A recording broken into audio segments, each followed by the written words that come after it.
ये सड़क अभी पूरी नहीं बनी है, इसके आसपास का विकास अभी पूरा नहीं हुआ है। इसके किनारे अभी हमारे किसानों के लिए मंडी बननी है, हमारे नौजवानों के लिए कारखाने, उद्योग और ट्रेनिंग इंस्टीट्यूट बने, जिससे कम से कम उन्हें नौकरी और रोजगार मिलना शुरू हो जाए। ये केवल अभी सड़क बनी है, इसके आगे पीछे दाएं बाएं अभी बहुत कुछ बनना है।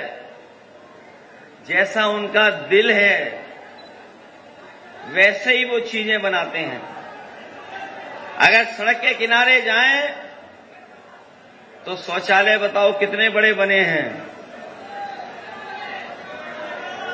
और कभी आगरा लखनऊ एक्सप्रेसवे के पास चले जाएं तो जो किनारे बने हुए हैं, इतने बड़ी बड़ी जगह बनी हुई है कि 2 बस आए, इकट्ठी जाएं, शौचालय होकर के निकल जाएं।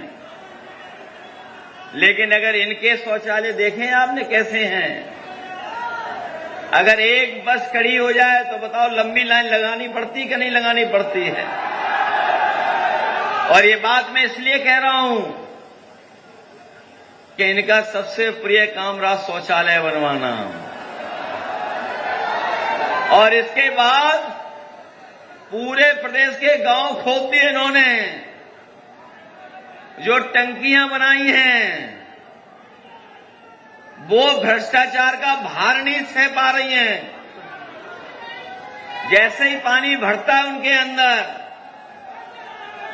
वैसे ही टंकियां फट जाती हैं।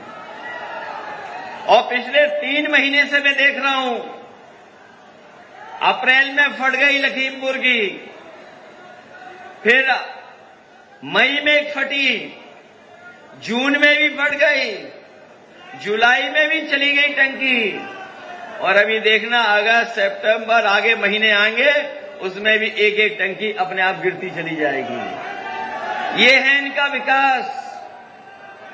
और ये कहते हैं कि हम लोगों के डी कंपनी से जुड़े हुए हैं तार। सच्चाई तो ये है कि डी से बहुत घबराते हैं, दिल्ली से बहुत घबराते हैं लखनऊ वाले। सच्चाई तो ये है कि डी से बहुत घबराते हैं, न केवल दिल्ली से घबराते हैं बल्कि 2 डिप्टी सीएम भी हैं, डीसीएम, 2 डीसीएम हैं, उनसे भी घबराते हैं, इसलिए उन्हें डी बहुत याद आती है।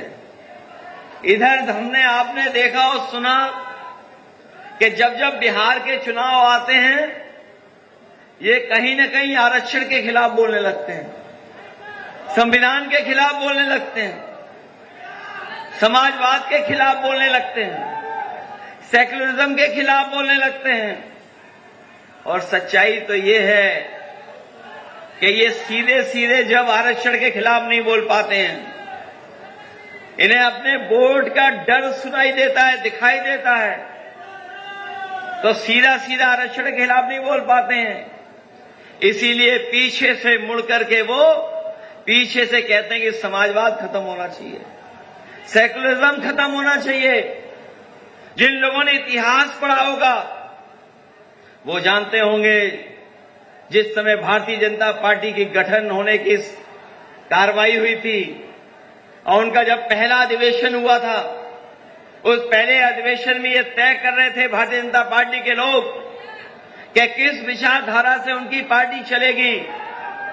एक विचारधारा तो वो विचारधारा थी जो वो चाहती थी कि अपनी पुरानी विचारधारा पे उनकी पार्टी चले, लेकिन उसमें ऐसे भी लोग थे जो जानते थे कि भारत के लोग कभी भी उस रास्ते को अपना रास्ता नहीं बनाएंगे। इसीलिए उस अधिवेशन में इन्होंने जो फैसला लिया था वो लिया था कि भारतीय जनता पार्टी का जो रास्ता होगा वो समाजवादी रास्ता होगा, वो सेकुलर रास्ता होगा।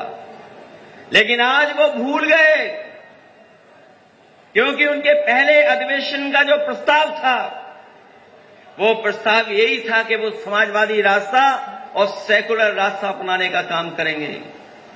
लेकिन आज जिस विचारधारा से उनकी पार्टी बनी है, उन्हीं के लोग इंजन और डब्बों को डरा रहे हैं, क्योंकि इनके इंजन और डब्बे उसी पटरी पे चल रहे हैं, उसी विचारधारा की पटरी पे चल रहे हैं, जो विचारधारा समय समय पर इंजन और डिब्बे को हिलाती रहती है।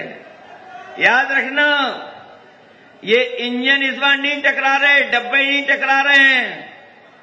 इस बार पटरी के मालिक लोग पटरी हिलाना चाहते हैं, इसीलिए अभी तक वो अपना अध्यक्ष नहीं चुन पाए हैं। बताओ, कहीं अध्यक्ष चुन पाए हैं वो लोग? इसीलिए ध्यान हटाने के लिए कि देश में बहस छिड़ जाए, क्योंकि इधर जाति जनगणना को लेकर के लोग जागरूक हो गए, और इतने जागरूक हो गए कि वो जानते हैं कि जाति जनगणना हो जाएगी तो हमें अधिकार मिलना शुरू हो जाएगा।